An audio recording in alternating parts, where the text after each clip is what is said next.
تعویذ دو طرح سے لکھے جاتے ہیں. ایک وہ تعویذ ہیں جو کلام الہی کو بنیاد بنا کے لکھے جاتے ہیں، خواہ وہ ورڈز کی صورت میں ہوں یا فگرز کی صورت میں ہوں، لیکن ان کا تعلق براہ راست کلام الہی سے ہوتا ہے.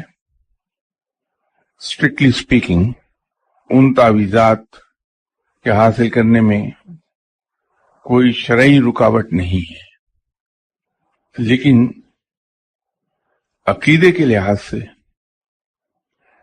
اور اس کی امپلیکیشنز جو ہیں وہ خاصی شدید ہو جائیں گی.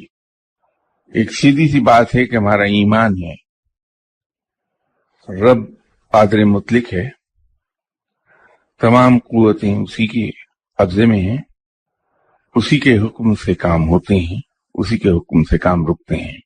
مشکل کشا بھی وہی ہے، حافظ بھی وہی ہے، کارساز بھی وہی ہے، مسبب الاسباب بھی وہی ہے.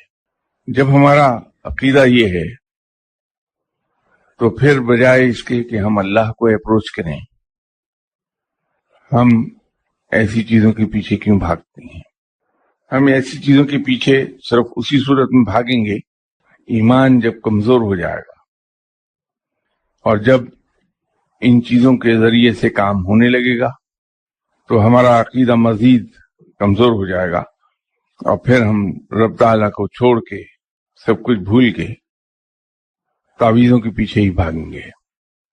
تو پیشتر اس کے غیر اللہ سے توقع رکھیں مسائل کے حل ہو جانے کی اور شرک میں داخل ہو جائیں.